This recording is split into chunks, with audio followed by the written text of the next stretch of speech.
Do we need to exercise?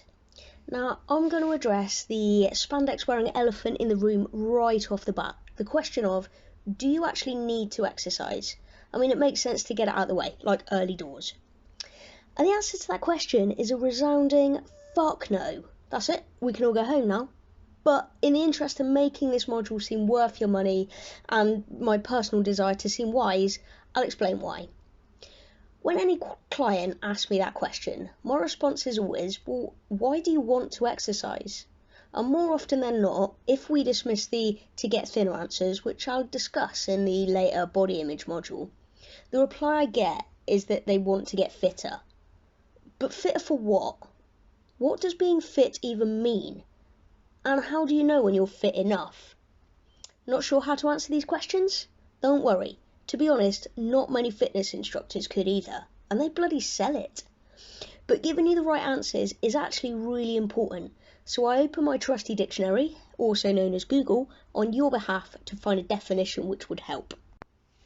Now, according to the American Center for Disease Control and Prevention, fitness is the ability to carry out daily tasks with vigour and alertness, without undue fatigue, and with ample energy to enjoy leisure time pursuits and respond to emergencies. This definition, it says that being fit means you can do your day-to-day stuff without it feeling like too much of an effort. Plus, you'll be able to take part in any active hobbies and, as a Brucey bonus, maybe perform some CPR if needs be. I mean, I'm assuming emergencies don't mean like flipping overturned cars or rescuing stranded mountain goats with no climbing gear. You'll notice the definition of fitness doesn't allude to you being able to run a couch to 5k or deadlift the equivalent of a fridge freezer. This seems at odds with what the fitness industry itself tells you what you need to do in order to be fit. But you'd think they'd know. I mean, they are called the fitness industry. How gyms came to be the experts on fitness has always fascinated me. In ancient Greece and Rome, they were just a place to train armies and athletes. This didn't change throughout history, even as recently as the rise of fascism in the 1940s, where gymnastics and calisthenics was used to maintain army-ready fitness and discipline in the general population. More recently, gyms embarked on a journey from masculine bodybuilding and boxing subcultures to what we have today, which is a female-inspired place of fun and variety.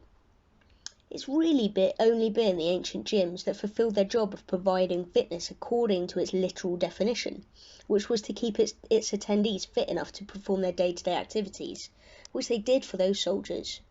They don't, though, do the same for our modern society. Take a look at what fitness means in your own life. If you were to use the dictionary definition rather than the gym's one, your version of it is likely to be way different from mine. I mean, we live different lives.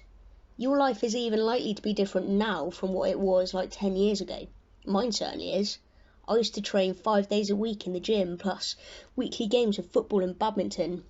Now, not so much. But why do we think that being fit is an absolute term, and that the set rules and specific protocols apply to all of us? Why do we assume that the gym's definition of fitness is accurate? Why the hell do we believe them when our lives clearly show we need something different? Gyms have managed to convince society that they are the rightful home of and experts in fitness solutions that extend way past their natural home of army training. How did they manage this? Well, they commercialised fitness. Then, along with the commercialisation came a wave of professionals and qualifications. The gym became the place where fitness professionals were created and then demonstrated their craft. Fitness magazines, articles, advertising and pop culture itself helped place the gym into our psyche as the place to go to get fit. Plenty of other ways to exercise exist, but none are more indelibly in our brains than the gym. You've already seen that the types of fitness we need likely don't need to be provided by the gym. So to fix that problem, the fitness industry invented their own definition. Screw the dictionary. Instead of just being fit for your day-to-day life, the industry has convinced you that you also need to be fit enough to do well in a bunch of made-up tests, such as being able to spend enough time on the treadmill, or be able to bench press enough weight. But the best thing, from a commercial perspective at least, is that by constantly redefining and changing their definition of fitness, you have to keep buying into it, lest your knowledge and your skills become outdated. The 1970s jazzercise participants' version of what fitness is will be unrecognisable to a modern CrossFit athlete. The saying "strong is the new skinny" is correct, but only because the gym has told us it is. Gyms help us to buy into Project U, and luckily, an ever-changing view of what fitness is means that the project is never complete. You'll keep buying into it. The important thing here, and the point that brings me swinging back round to the original question, do I need exercise, is that gyms do not sell fitness, they sell exercise. So do you need to exercise to get fit or to stay fit? No.